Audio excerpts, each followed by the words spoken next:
the world, shrouded in darkness. The darkness we see is not merely the absence of light, but a profound shadow cast by the weight of human sin, a separation from the light of God. Yet, in the midst of this darkness, a Savior emerges, Jesus Christ, the light of life, stepping into our brokenness to bring salvation. Selamat bergabung di komunitas The Power of Love dan nikmati penjelasan dari hambanya yang menyampaikan firman Tuhan hari ini.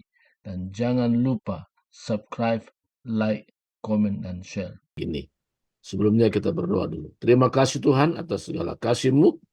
Engkau luar biasa, Engkau ajaib, Engkau perkasa, dan kasih-Mu tidak pernah berubah sampai hari ini. Kami siap hati kami berfirman Engkau Tuhan. Urapi kami semua terlebih hamba-Mu yang menyampaikannya pada saat pagi ini. Di dalam nama Yesus Kristus kami sudah berdoa. Amin. Ya, tema hari ini saya beri kepada saudara yaitu kehidupan yang diperbaharui.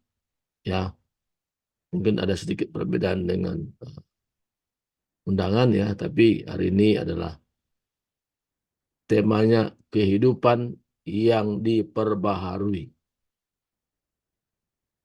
Tuhan mau kita meningkat sama seperti tubuh ini, tidak selalu kecil.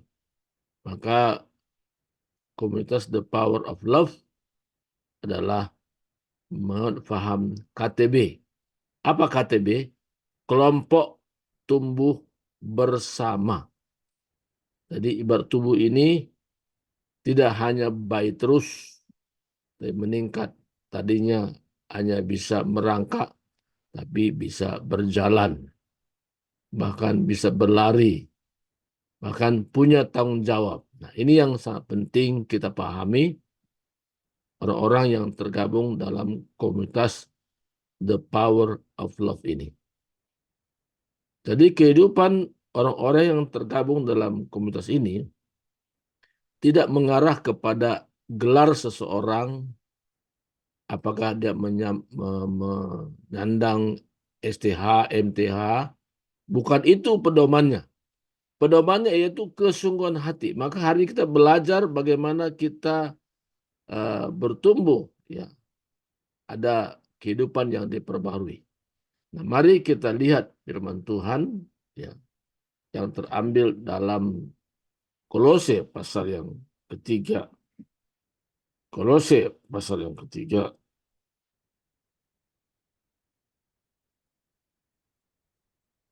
Ayat 23. Kolose pasal 3 ayat 23 di sini katakan jelas buat kita. Saya bacakan ya. Apapun juga yang kamu perbuatlah dengan segenap hatimu seperti untuk Tuhan dan bukan untuk manusia. Jadi di sini Tuhan mau kita kehidupan yang diperbaharui sesuai dengan ayat-ayat sebelumnya, di mana manusia harus diperbaharui karena manusia belum sempurna. Maka perlu pembaharuan. Setiap saat perlu pembaharuan. Nah, jadi ayat 10 katakan, dan telah mengenakan manusia baru yang terus-menerus diperbaharui untuk memperoleh pengetahuan yang benar menurut gambar kalinya. Ayat 10 jelas diperbaharui, ya, terus-menerus. Jadi kita sebagai pengikut Tuhan tidak cukup hanya sekedar orang Kristen biasa, tapi kita menjadi orang Kristen yang terus-menerus diperbaharui. Nah, bukti orang diperbaharui ada tindakan-tindakan yang dilakukan. Nah, tindakan apakah di situ tadi? Apapun juga kamu perbuat, perbuatlah dengan segenap hatimu. Jadi pertama yang kita perlu pahami bahwa untuk ambil bagian dalam pekerjaan Tuhan ini, yaitu ruang lingkup tanpa batas.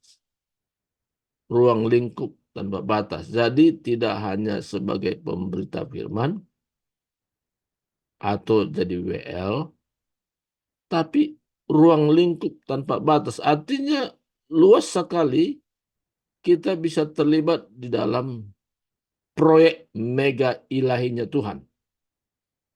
Nah, apa yang lain yang mungkin tanpa kita sadari?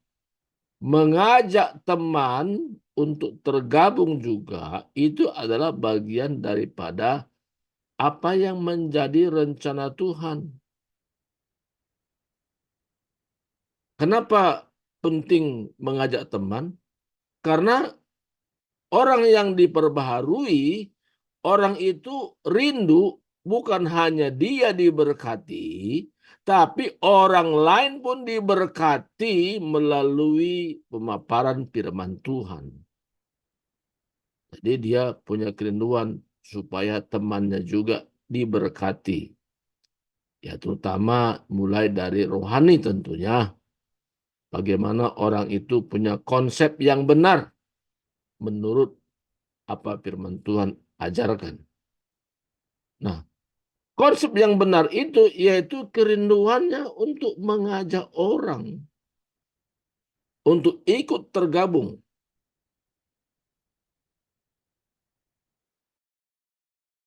Jadi kerinduan inilah yang perlu terus-menerus dilakukan. Mengajak kawan. Jadi kalau tidak pernah mengajak kawan sama sekali, tidak pernah terlibat dalam proyek mega ilahi, hanya sebagai pendengar yang baik, itu tidak cukup. Kenapa nggak cukup? Karena kita punya sasaran. Kalau kita lihat dari ayat sudah itu, ayat 24 tadi dalam Kolose 3, kamu tahu bahwa Tuhanlah kamu akan menerima bagian yang ditentukannya bagi kamu. Sebentar ya.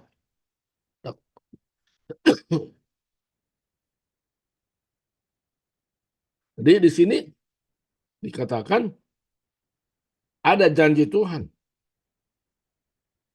yaitu Tuhanlah ya, memberikan upah. Jadi upah kita melayani adalah sumber dari Tuhan. Jadi bukan sekedar tergabung dalam komunitas, yang penting tampil. Tidak hanya sebatas itu. Tapi kita tahu apapun yang kita perbuat ada hasil. Bukan dari manusia, tapi Tuhan sudah menyiapkan upah. Nah, ini luar biasa. Nah, upah inilah menjadi sasaran kita karena upah yang Tuhan berikan itu tidak sama dengan dunia berikan. Nah, ini. Nanti saya akan jabarkan untuk berikutnya tentang upah ini. Nah, tapi jelas sekali bahwa kita berbuat sesuatu dalam proyek mega Tuhan itu ruang lingkup tanpa batas. Tadi mengajak kawan juga itu adalah bagian daripada proyek Tuhan. Kita terlibat dalamnya. Kalau kita diberkati oleh Tuhan melalui tergabung dalam komunitas ini, kita pun rindu. Teman kita pun diberkati. Nah ini yang perlu ditingkatkan. Itu yang perlu diperbaharui dari hari ke hari. Yaitu mengajak satu orang. Jadi firman kita begitu, bukan artinya melihat atau menilai atau observer gitu. Enggak seperti itu. Nah, kalau ada orang hanya menilai, aduh komunitas ini begitu-begitu saja, itu tidak ada pertumbuhan. pertumbuhan itu mulai dari pribadi, yaitu kerinduan untuk mengajak teman untuk tergabung. Nah, teman ini tidak dibiarkan. Kerinduannya bagaimana teman ini pun punya kerinduan yang sama seperti dirinya, mengajak temannya yang lain juga untuk ikut tergabung. Jadi ajak mengajak bahasanya. Jadi tidak hanya ajak selesai, bukan. Tapi dia terus membina orang lain. Dan orang itu pun bisa mengajak temannya lagi. Nah, ini namanya ruang lingkup tanpa batas. Jadi tidak hanya sebagai WL, tidak hanya sebagai pemberita firman, walaupun ada orang tertentu yang memang Tuhan sudah berikan bagi dia hati untuk menjadi pemberita firman. Tapi tidak semua punya panggil yang sama. Makanya apapun juga kamu perbuat, artinya ruang lingkup tanpa batas. Jadi kita melayani orang. Kalau ada keluhan-keluhan misalnya tentang komunitas, kita melayani. Kita melayani orang tersebut supaya dia dipulihkan. Mungkin ada pandangan yang sempit atau ketidakmengertian tentang komunitas atau masih pandangan yang lama. Nah, itu tugas siapa? Tugas kita. Kita punya tugas untuk membimbing. Kita punya tugas untuk menguatkan. Kita punya tugas supaya orang ini bertumbuh. Jadi tidak sentralisasi, oh tugas Pak Pembina. Ya enggak. Pembina itu yaitu mengarahkan supaya ajarannya yang disampaikan oleh para hamba Tuhan yang terlibat dalamnya supaya benar.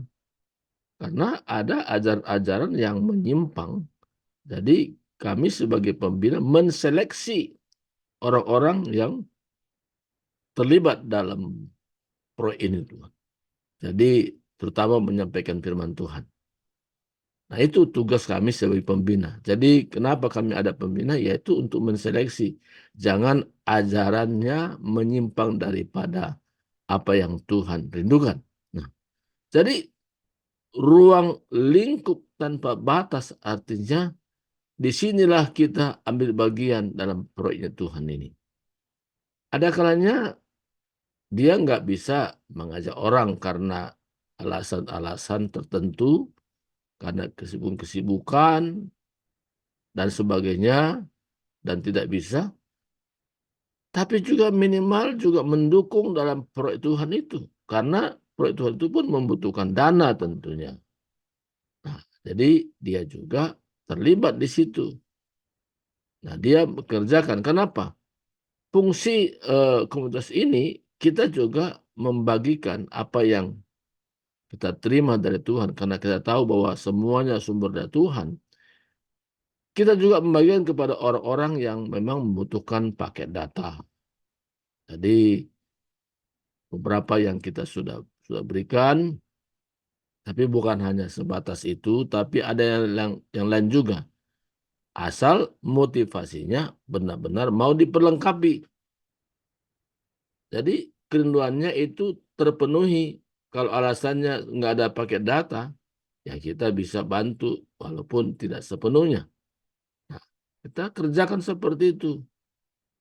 Nah, itu artinya ruang lingkup tanpa batas. Nah, yang kedua di sini apa dikatakan tadi? Apapun yang kamu perbuat, perbuatlah dengan segenap hatimu. Jadi yang kedua kita punya sasaran. Jadi kita kerjakan itu bukan karena pengaruh si A dan si B, tapi kita lakukan untuk Tuhan.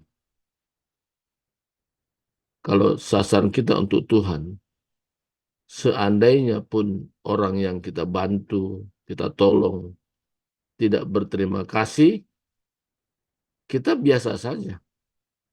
Karena dari awal pun kita sudah berpandangan bahwa apapun aku perbuat dengan segenap hati seperti untuk Tuhan.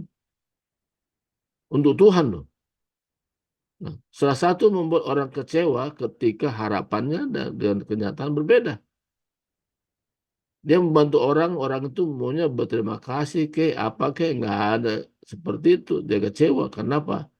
Karena asalnya dia berbuat itu untuk orang tersebut, bukan untuk Tuhan.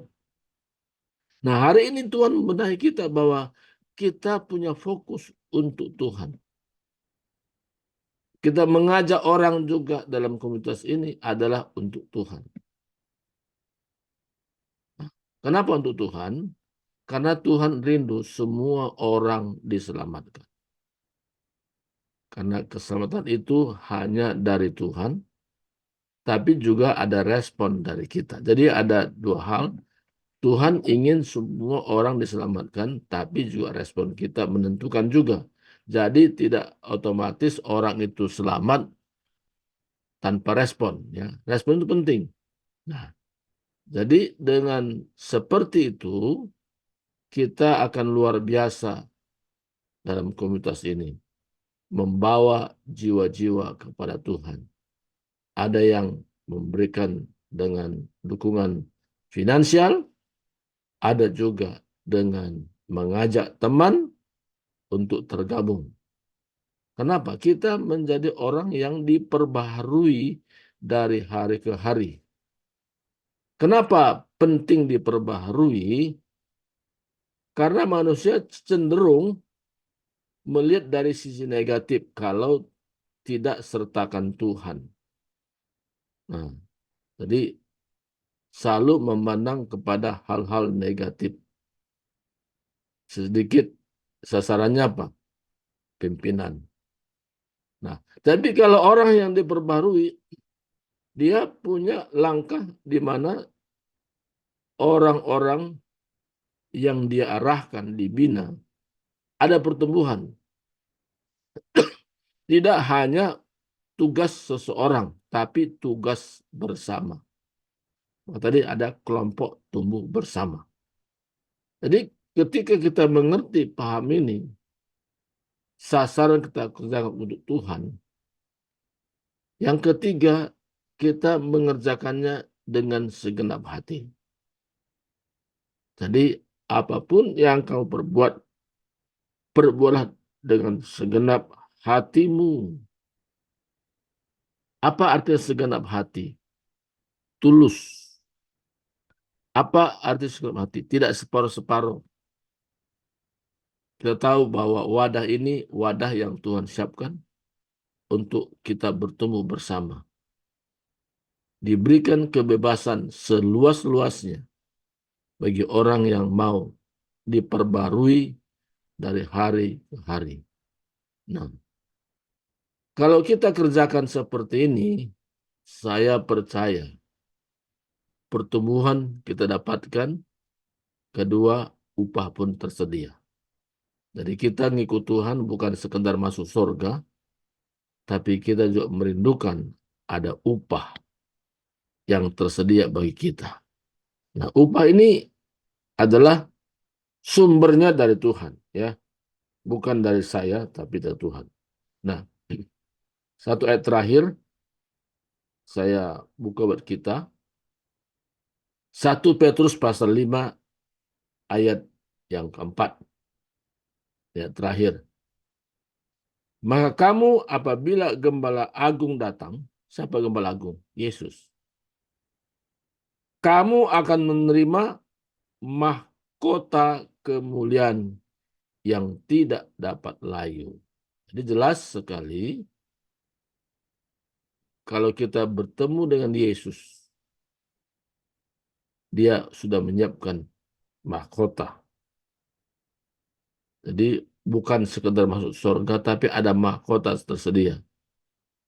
Alangkah malangnya nanti kalau hanya orang mengharapkan masuk surga, tapi nggak ada mahkota. Pernah nggak teringat kalau kita pergi ke pesta saja, tapi kita nggak dapat souvenir, padahal nilainya seberapa lah.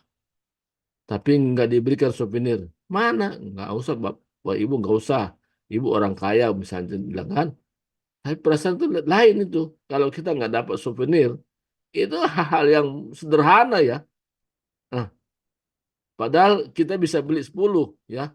Tapi waktu kejadian itu, waktu kita mengunjungi pesta itu, kita nggak dapat souvenir, bisa sebagian kehilangan sukacita.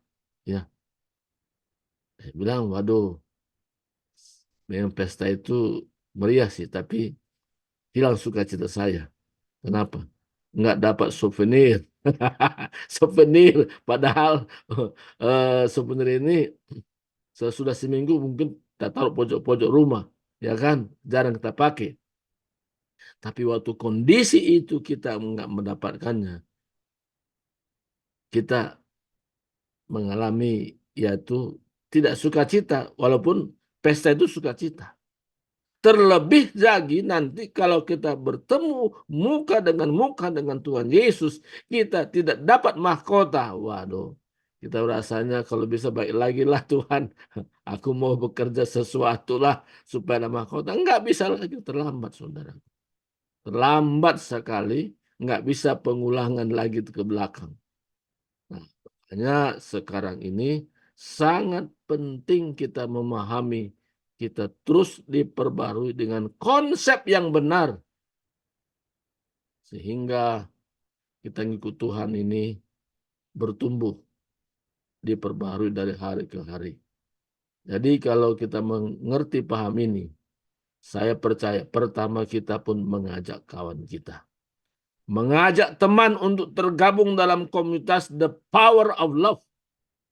Karena kita tidak hanya diberkati seorang diri, tapi kita ingin orang lain juga diberkati.